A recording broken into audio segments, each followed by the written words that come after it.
Bismillahirrahmanirrahim. Wa an Abida,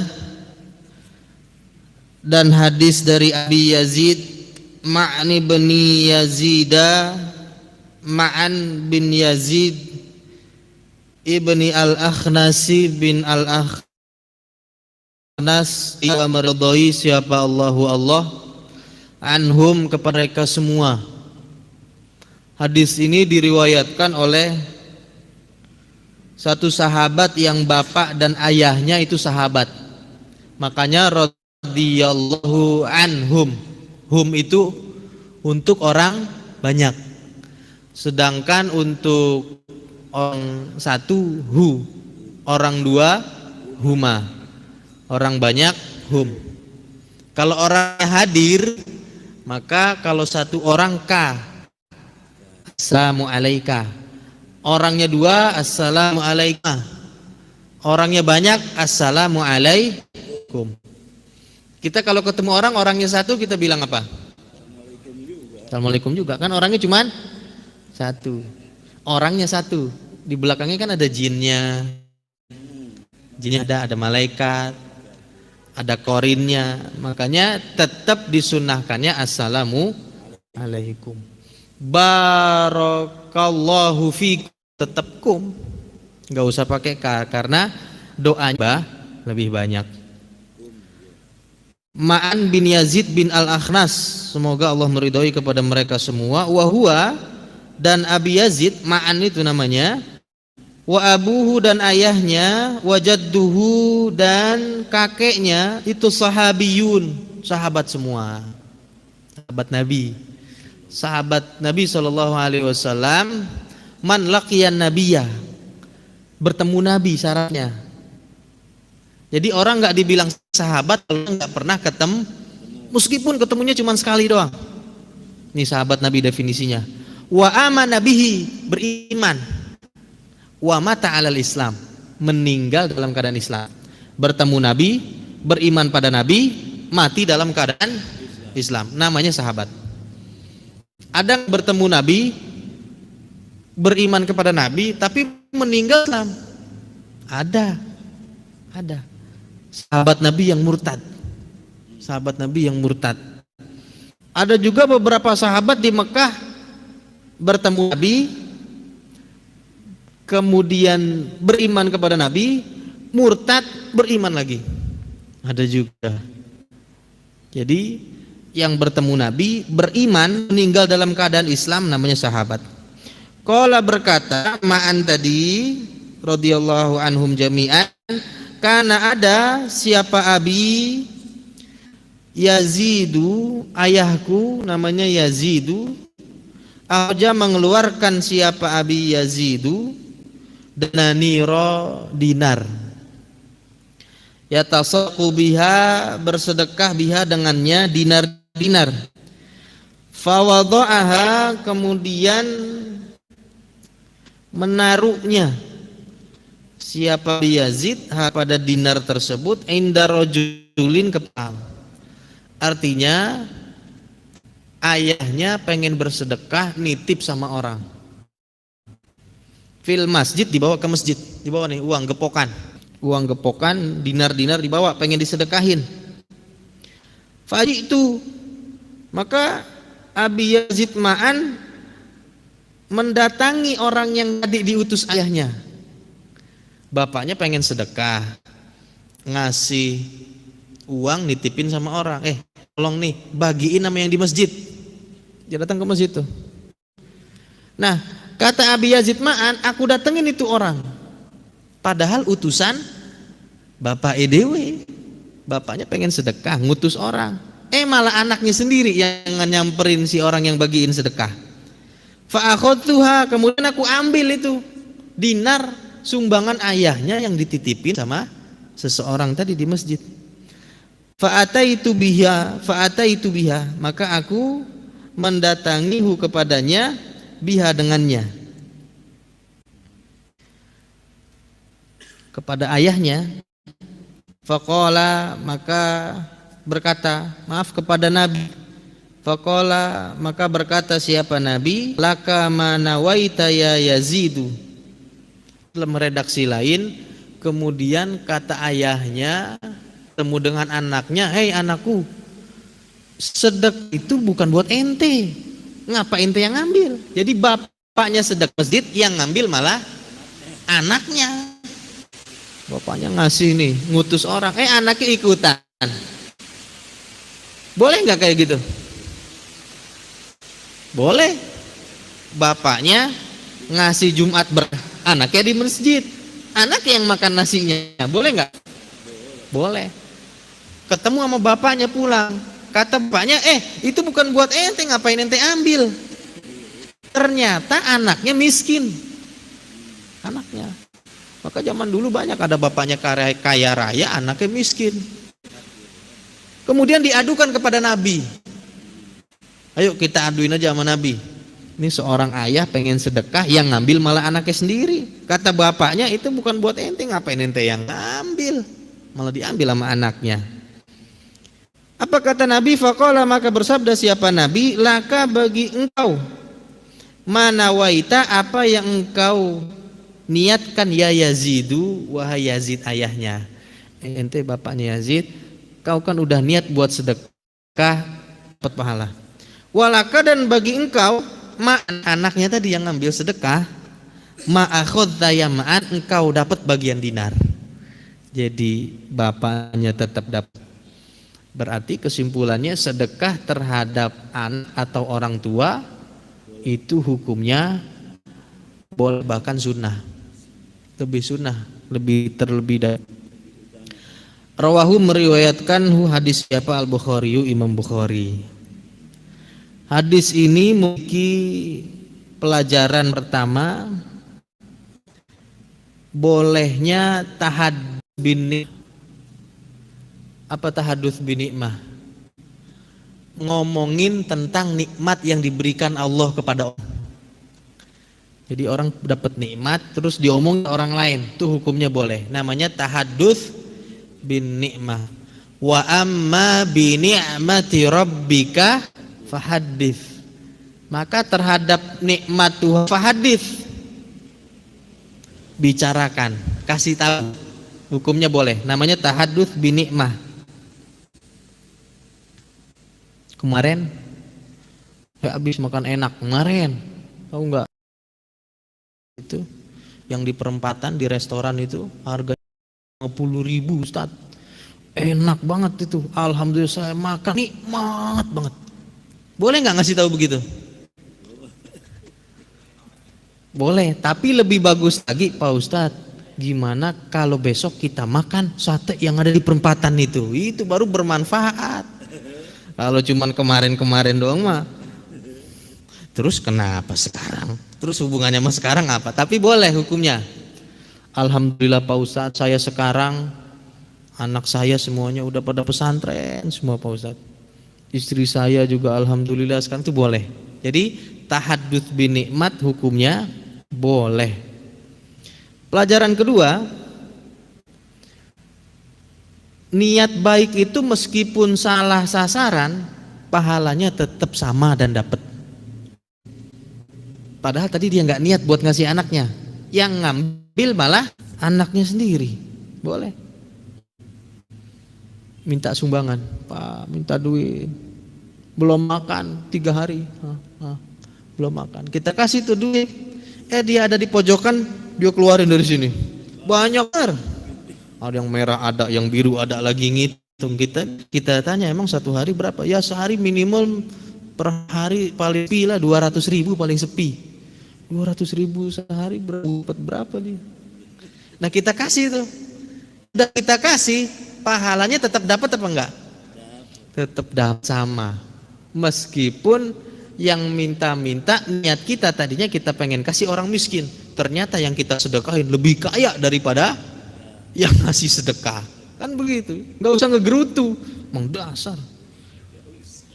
Aduh, kalau begitu mah tahu begitu tuh, gua kagak kasih. Enggak usah. Biarin aja. Kadang-kadang orang kita kan begitu. Makanya dalam Allah tuh kalau ngasih jangan ada mengikuti sesudahnya kata-kata yang menyakitkan. Kalau ngasih udah aja ngasih. Enggak mau ngasih ya udah, enggak usah pakai ada ujung-ujungnya. Nih, tak kasih nih. Tapi ntar kalau data sih harus A, B, C, D, E, F, G. Nah boleh, ngasih ya, nggak usah pakai ada ujungnya. Nggak ujungnya. Apalagi ada itu sesuatu yang menyakitkan. Ngasih tapi sambil ngegerutu. Nih, badan masih sehat begitu, masih seger, tapi sambil ngasih tuh. Jangan begitu. Kalau mau ngasih enggak, ya udah, nggak usah pakai tapi ngasih tapi mulutnya ngedumel. Tapi ngasih tapi mulutnya ngedumel. Itu. Begitu juga zakat tetap sah meskipun ternyata mustahiknya bukan 8 asnaf. Iya, ternyata ya, karena kita nggak tahu, ternyata bukan 8 asnaf. Kita kasih ternyata fakir, miskin, amil, gharim, fisabilillah, ibnu sabil, bukan. Pahala dan sedekahnya tetap sama. Yang ketiga, pelajarannya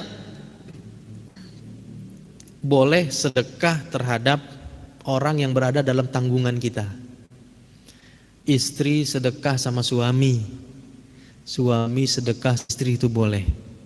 Di luar daripada nafkah wajib, boleh.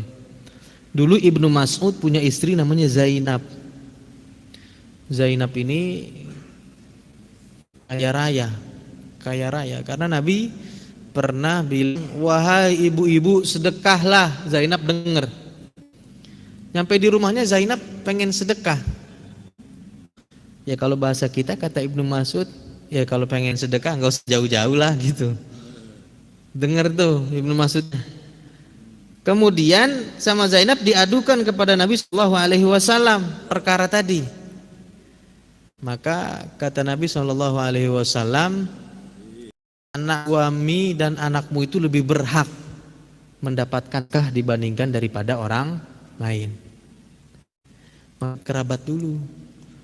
Ada dalam Al-Quran, yas'alunaka madza yunfiqun qul ma anfaqtum, saya lupa terusannya, falil walidaini wal aqrabi. Pertama falil walidaini, untuk kedua orang tua. Itu sedekah yang paling manjur. Ya meskipun gak seberapa. Fikri ngojek misalnya dapat 20.000 tuh, 1.000 kasih, 10.000 kasih ke orang tua sambil didoain tuh. 10.000 doang, doanya banyak banget tuh orang tua. Itu manjur banget.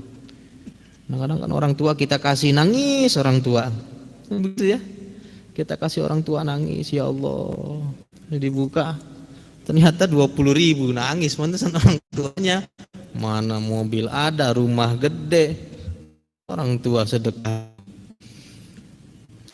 Datang ngasih, mak nih 5 juta, anak kedua datang nih 5 juta, anak ketiga nih 5 juta, udah berapa juta tuh? 15 juta. Tahu begitu mah gue bikin banyak dulu. Gak tahu. Boleh istri, suami kepada istri, tapi di luar tanggungan, di luar kewajiban nafkah suami, itu boleh. Yang ketiga, sedekah tuh boleh diwakilkan. Ngasihnya boleh. Zakat boleh nggak diwakilin? Boleh. Amil itu kan wakil. Kurban diwakilin juga, AM wakilin. Akadnya kan bukan akad bayar zakat, saya wakilkan kepada panitia amil zakat untuk menyalurkan zakat fitrah saya tuh. Kurban juga kan amilnya wakalah, saya titipkan kambing saya supaya kambing saya dipotong dan dibagi-bagi. Cuman pertanyaan, kalau kurban yang diwakilkan, kurban itu kan 3 maksimal kan? 1/3 maksimal. Apakah hak itu harus dikasih tahu sama DKM? Sama panitia kurban? Pak, Bapak punya hak 1/3, mau diambil apa enggak? Kalau hak harus kasih tahu enggak? Kalau hak? Hah? Tapi prakteknya? Ntar kita ulang. 1/3 itu hak atau bukan? Kalau hak maka panitia kurban wajib ngasih tahu apa enggak? ngasih tahu, kan? Prakteknya kan, Bapak nanti yang panitia kurban dapat 2 bungkus ya. 2 bungkus berapa kilo? 2 kilo. Sepertiga nggak 2 kilo? Minimal kasih tahu. Bapak punya hak sepertiga. Mau Bapak ambil nggak? Oh nggak usah, udah. Nah selesai sudah. Karena kan ada hak dia sepertiga. Ya susah juga Pak Ustadz katanya. Kalau sepertiga pada ngambil semua, habis daging semua. Sepertiga kan banyak juga. Kalau 1 kambing aja sepertiganya bisa berapa? Habis. Sepertiganya kambing 20 kilo. Sepertiganya berapa? 26 kilo ya? Ya sekitar segitu. Sekitar 6 kiloan. 6 kilo ya banyak. Ya kalau memang itu hak dan akadnya wakalah harus kasih tahu. Kecuali panitia sudah buat peraturan baku. Bagi jamaah yang ingin menitipkan hewan kurban yang mewakilkan kepada DKM, kepada panitia kurban, maka menyerahkan bagiannya untuk dibagi kepada, menyerahkan pembagiannya kepada panitia zakat, tanda tangan. Pemaksaannya, ya kan, namanya pemaksaan. Ya mau tanda tangan, enggak ya udah, model kayak gitu. Tapi akadnya adalah akad wakalah. Yang nyembelih juga kan bukan yang punya kurban, mewakilkan saja, wakilkan, atau diberikan upah dia, diberikan ujroh orang yang nyembelihnya, orang yang bagiinnya. Jadi boleh sedekah dengan diwakilkan.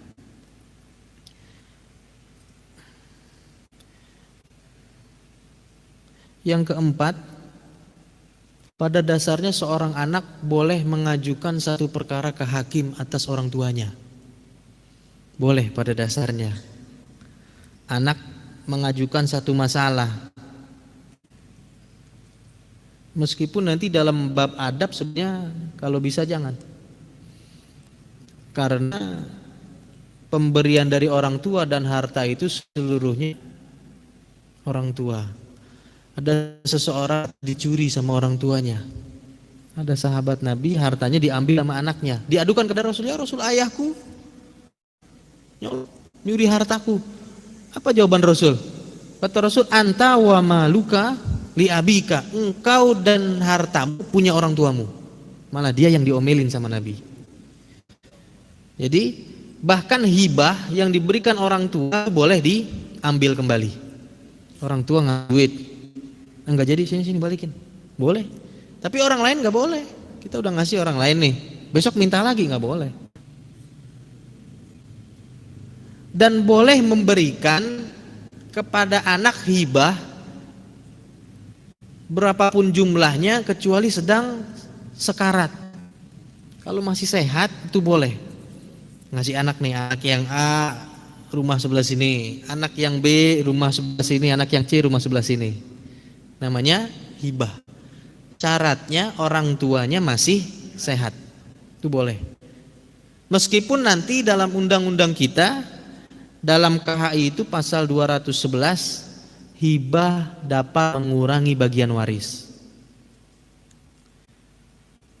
Jadi anaknya ini masih hidup, udah dikasih rumah nih, anaknya ada 4. Anak pertama udah dikasih rumah, anak yang 3 enggak dikasih rumah, meninggal lah ini ahli waris. Berarti kan yang 1 dapat rumah, yang 3 enggak dapat rumah. Ini dikasihnya dalam keadaan hidup.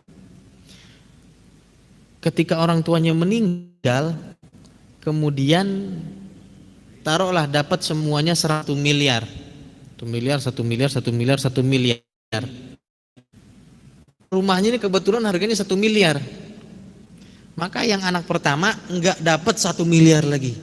Karena dia sudah dapat di waktu dia hidup. Artinya hibah dapat mengurangi bagian waris. Tapi waris yang 3-nya ini redo, nggak jadi masalah. Itu si anak kakak yang paling tuanya tadi bisa dapat 1 miliar juga, rumahnya juga dapat. Tergantung ahli waris yang lain redo apa enggak. Itu dalam fikih kontemporer. Dan hendaknya berlaku adil kepada anak-anak. Anak-anak. Bahkan dalam beberapa kitab sebagian ulama katakan haram, hukumnya berlaku tidak adil kepada anak. Artinya adil itu tidak perlu sama ya, tidak perlu sama. Anak D jajannya 5.000, 10.000, tapi anak yang SMP jajannya 20.000 mungkin. Yang sudah kuliah mungkin jajannya 50.000, udah beli bensin. Itu adil namanya. Begitu juga dengan yang lain.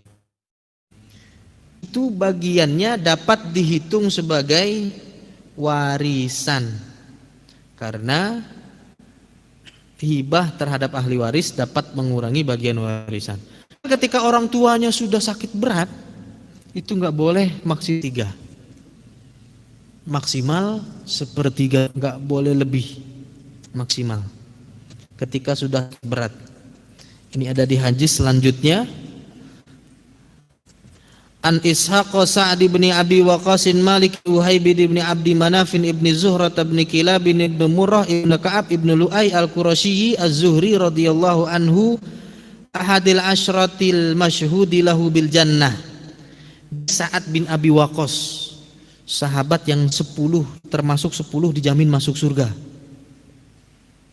Jadi Rasulullah sallallahu alaihi wasallam ya'uduni am hajatil wada, telah mendatangiku Rasul sallallahu alaihi wasallam mengunjungiku di tahun haji wada, min wajain istaddabi, dari satu penyakit yang begitu parah.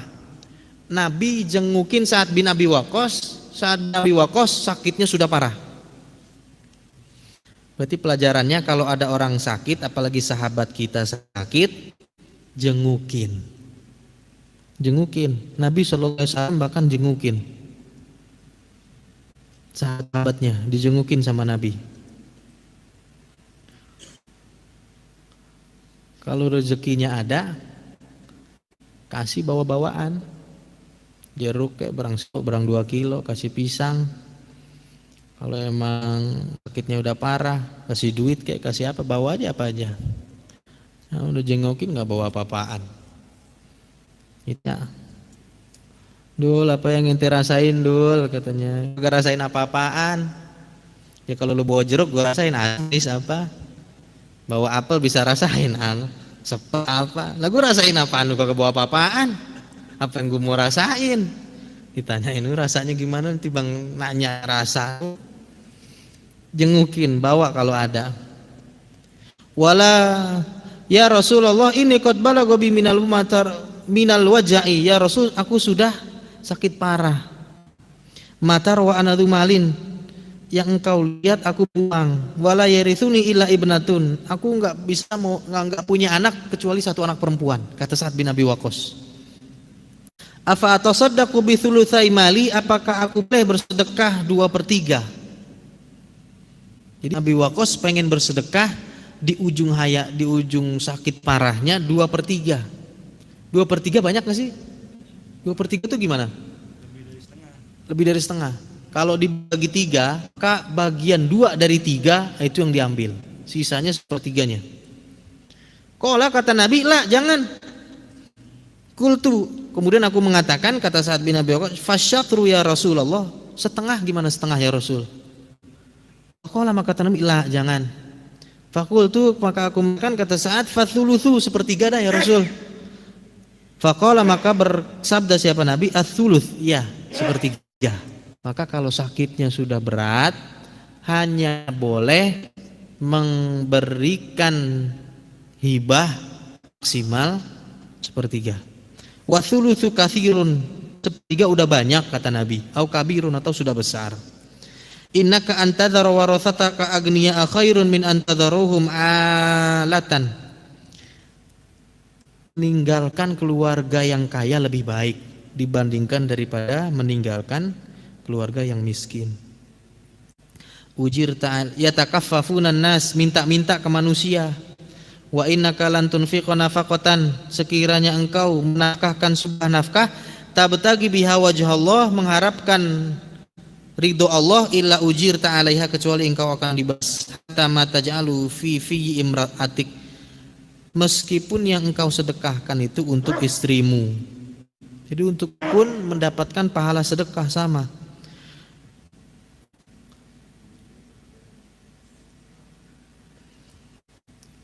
Uang kepada istri, sisanya itu boleh nggak kita simpan sendiri? Ngasih ke istri 2 juta, 3 jutanya kita simpan sendiri, boleh apa enggak? Boleh aja Pak Ustadz, kalau emang nggak ketahuan. Kalau ketahuan mah habis. Boleh disimpan. Kalau dalam Islam, uang suami ada kewajiban nafkah istri.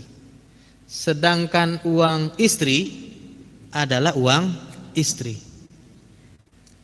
Beda dengan di kita. Kalau di kita kan uang suami itu uang istri uang istri, gitu kan? Iya, jadi setiap gajian tuh langsung setoran semuanya. Habis dia nggak megang apa-apa. Supaya apa? Supaya nggak bisa macam-macam Pak Ustadz. Habis kalau dia megang duit, waduh, maunya banyak bener. Ada aja itu kreatif katanya. Suami saya pegang duit, orangnya kreatif katanya. Ada aja lah. Tapi kalau nggak diem Pak Ustadz katanya, nggak berani apa-apa. Namanya orang nggak punya duit kan ngomong, nggak bisa ngomong, nggak bisa belagu, nggak bisa ngapa-ngapain, orang nggak punya. Tapi kalau punya duit, waduh, lagunya Pak Ustadz. Makanya kalau katanya itu duitnya setor ke saya semua. Itu bagaimana sih hukumnya? Hukumnya uang ini tetap uang suami dan suami wajib menafkahkan kepada istri. Uang istri tetap uang istri dan istri tetap berkewajiban taat kepada suami. Itu dasarnya. Tapi kalau di undang-undang kita lain. Undang-undang kita bilang uang yang didapatkan oleh suami istri adalah milik bersama. Milik bersama, bukan milik istri. Milik bersama. Meskipun yang kerja suami atau istri. Mau yang kerja suaminya kayak, mau yang kerja istrinya kayak, ini tetap milik bersama. Setuju yang mana nih Kak? Yang model pertama tadi apa model kedua? Pertama, uang suami adalah uang suami. Suami wajibkan kepada istri dan anak. Uang istri adalah uang istri, selesai. Model kedua yang dipakai di Indonesia, setelah pernikahan, baik yang didapatkan istri atau suami adalah milik bersama, dikenal dengan gonogi. Mending yang mana? Ntar lu Pak Ustadz, saya pikir-pikir dulu. Kira-kira lebih menarik yang mana nih Pak Ustadz? Ini berarti termasuk yang nomor 1 kata istri yang tadi. Suami Pak Ustadz kalau punya banyak duit itu lagunya macem katanya. Segala pakaiannya bagus, rapi, segala pakai minyak wangi lah, mau ke depan doang. Katanya kan saya jadi curiga Pak Ustadz. Kenapa tuh duitnya banyak? Emang orang banyak begitu. Makanya dititipkan pada istri. Nomor 1 juga baik. Yang penting istrinya istri soleha. Istri soleha.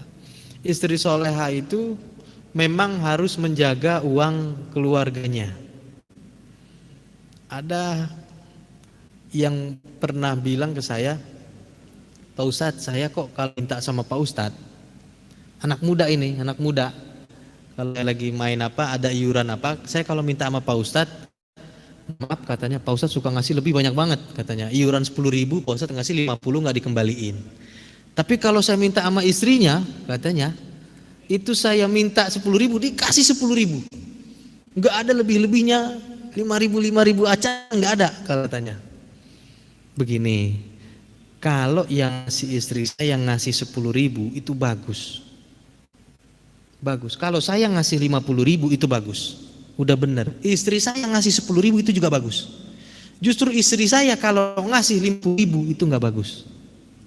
Nggak bagus. Karena seorang istri harus menjaga harta keluarganya. Kecuali istrinya udah nelpon, Bang ada iuran 10.000, gimana kalau saya 20.000? Kasih aja. 50.000 kasih. Itu. Makanya besok-besok kalau nagih di rumah ada istri saya, suruh telepon saya. Gitu. Baru tuh, Bu, iuran ini Bu, tapi telepon suami gitu. Telepon saya, Pak ada iuran ini, Bang iuran ini kasih berapa? 50.000 kasih, itu baru bagus. Justru kalau istri ngasih lebih itu nggak bagus. kecuali uangnya uang dia sendiri itu boleh. Nah, Sa'ad bin Abi Waqqas anaknya cuma satu, perempuan, pengen disedekahin semuanya, kata Nabi jangan. Keluarga itu lebih baik daripada meninggalkan seseorang yang meminta-minta. Sesungguhnya engkau kalau menafkahkan, kemudian nafkahnya itu ingin ridho Allah, siapapun penerimanya akan dibalas sama. Jadi Sa'ad bin Abi Waqqas itu pengennya orang lain, sahabat lain, bukan kepada anaknya tadi sendiri. Tapi kata Nabi, sama dapat meskipun diberikan kepada anak, meskipun sedekahnya kepada istrimu sendiri, kata Nabi. Qala faqultu ya Rasulullah ukhallafu ba'da ashabi, apa aku nanti akan tertinggal dengan sahabat-sahabatku? Ketinggalan karena sakit, yang lain pada hijrah, ketinggalan Sa'ad bin Abi Waqqas nanti ketinggal di Mekah. Kata Nabi, innaka lan tukhallafa fata'malan, kamu enggak bakal ketinggalan kalau beramal yang memang mengharap ridho Allah, akan mendapatkan derajat dan kemuliaan. Nabi doain, wala allaka an tukhallafa hatta yantam, mudah-mudahan umurnya panjang. Akhirnya sakitnya sembuh, umurnya kembali panjang, dan bahkan termasuk sahabat Nabi yang umurnya panjang. Hatta yantafi abika aqwamun wa yadurruka bika aqwa, Allahumma amdili ashabi. Memang hadisnya panjang ini, hadis nomor 6. Ya Allah, tetapkanlah sahabat-sahabatku dalam hijrah mereka, jangan sampai mereka kembali kepada keadaan sebelumnya. Muttafaqun alaihi, riwayat Imam Bukhari dan Muslim. Hadis yang ke-6 ini memberi pelajaran kalau sakit boleh mengeluh. Kalau maksudnya artinya supaya bisa didoain, boleh. Tapi kalau nggak ada alasannya nggak boleh. Aduh sakit banget, nggak boleh. Apalagi modus, nggak boleh. Modus sakit hilang ingatan. Model penyakit di Indonesia kan gitu. Apa Bapak tahu uang yang 2,5 miliar kemarin, proyek kemarin, aduh saya lupa hakim. Itu nggak boleh tuh, pura-pura seperti itu. Kejedot tiang listrik lah, nyebur sumur lah, macam-macam, nggak boleh. Tapi kalau memang supaya didoain boleh, mengeluh sakit. Seperti Umar bin Khattab ketika ditusuk 3 hari berikutnya, sepertinya aku sudah nggak kuat lagi nih. Makan keluar dari usus. Setelah ditikam itu Umar bin Khattab radhiyallahu anhu. Orang yang ketika sekarat hanya boleh bersedekah sebanyak 3 maksimal. Maka jatuhnya seperti wasiat. Meskipun bersedekah kepada kerabat, itu tetap mencari pahala dan bahkan pahalanya bisa lebih afdol. Jumhur ulama mengatakan lebih afdol sedekah lebih dahulu kepada kerabat. Begitu juga ketika motong kambing, kurban, lebih afdol yang dekat dulu. Supaya apa? Gak jadi fitnah.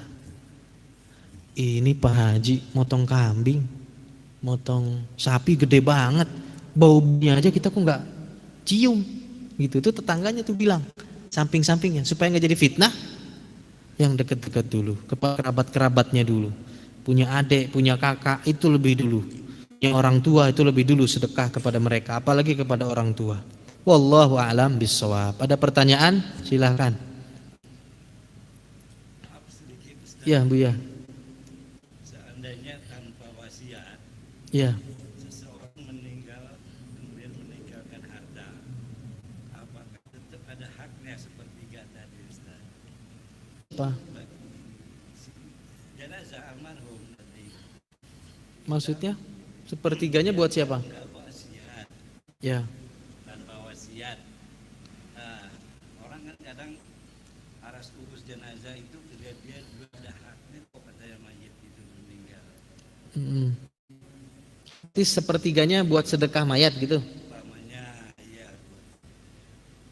Kalau selama hidup sampai sakitnya tidak ada wasiat sama sekali, maka yang diukan hanya pengurusan daripada jas.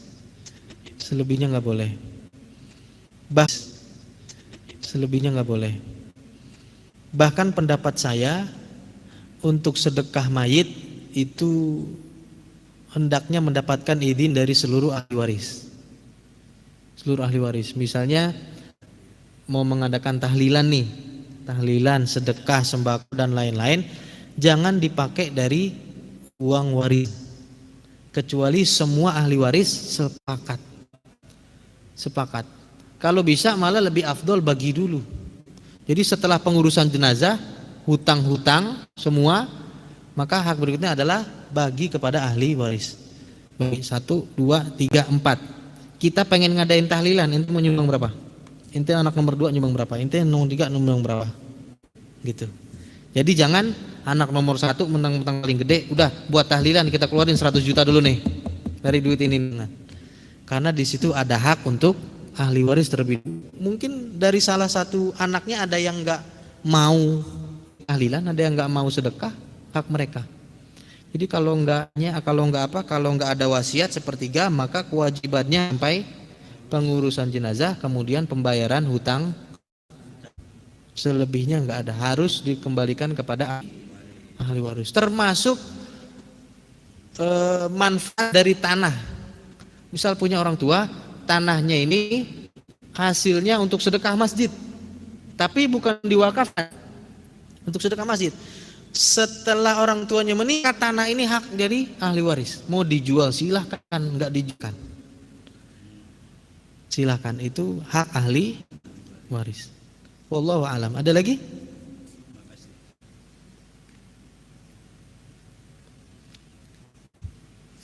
Masih ada 1 menit. Hah? 10 menit masih lama. Ada pertanyaan?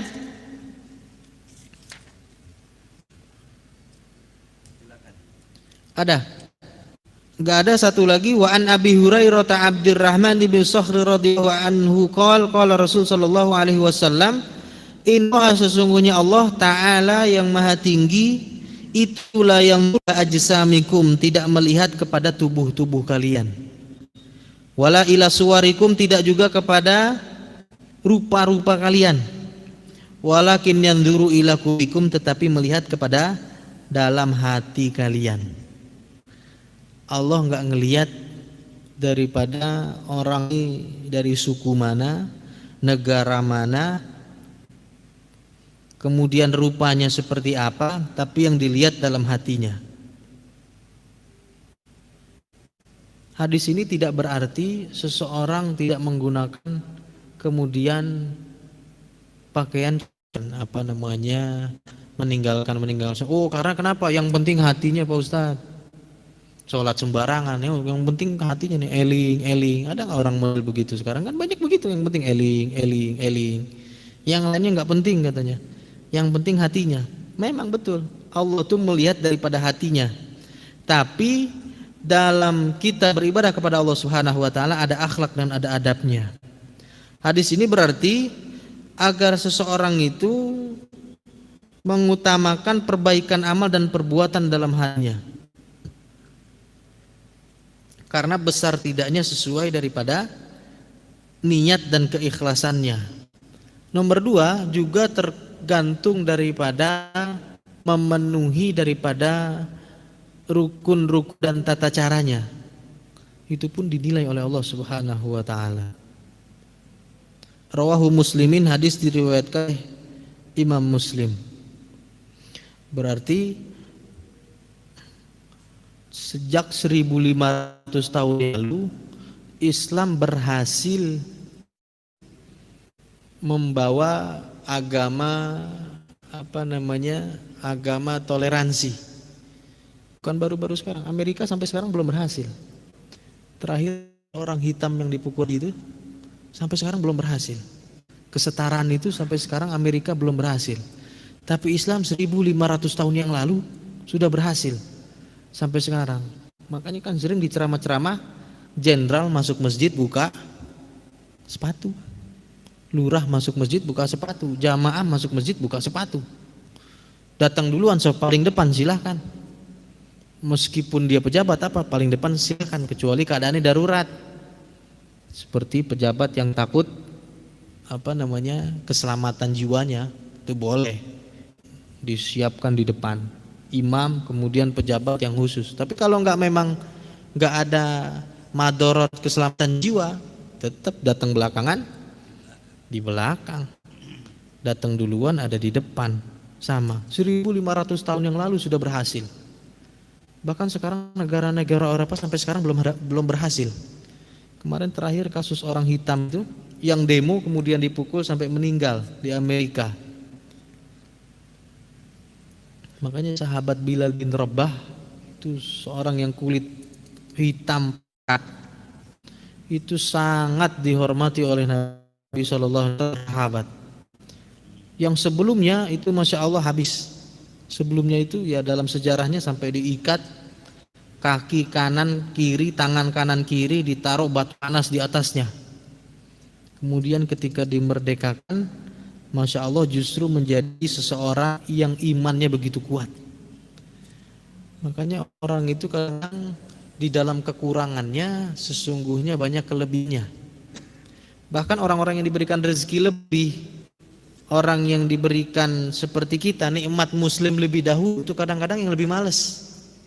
Lihat, lebih mualaf apa lebih rajin kita? Kadang-kadang mualaf kadang lebih rajin dibandingkan daripada kita. Mualaf tuh orang-orang mereka tuh kadang masuk Islam, setelah masuk Islam itu Masya Allah. Kalau kita mentang-mentang emang Islamnya warisan, ya kan? Mentang-mentang Islamnya warisan, mentang-mentang juga emang warisannya banyak, mentang-mentang juga emang kita di sini, ya akhirnya begitu kadang-kadang. Itu kan udah jadi sunnatullah Ustaz katanya. Udah jadi hukum alam Ustaz katanya. Siapa yang tuan rumah maka harus malas supaya nanti orang pendatang bisa lebih bagus. Kalau tuan rumahnya juga hebat dagangnya, pendatang gak bisa jualan apa-apa. Lah tuan rumahnya tanah punya dia, kontrakan punya dia, jualannya tuan rumah juga bagus. Lah orang pendatang gak bisa datang. Lah gue mau jualan apaan? Habis, kalah sama dia. Makanya kan tanahnya bagus, kontrakannya bagus, tapi jualannya bagus supaya nanti bisa yang jualan dari lain lah, dari mana, dari luar jualan apa namanya, jualan macam-macam. Jadi bisa saling melengkapi. Wallahu alam bisawab. Hadis nomor ke-7. Ini bab pertama ini ada sampai hadis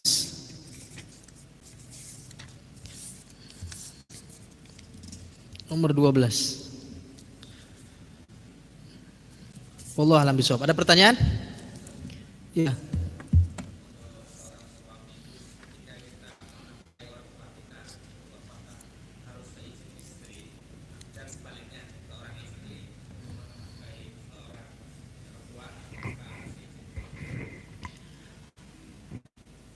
Kalau menafkahkan orang tua, memberi sedekah kepada orang tua, seorang suami di luar daripada nafkah wajibnya tidak ada kewajiban ngasih tahu, tidak ada kewajiban beri izin. Ngasih tahu aja nggak ada kewajiban, ngasih tahu.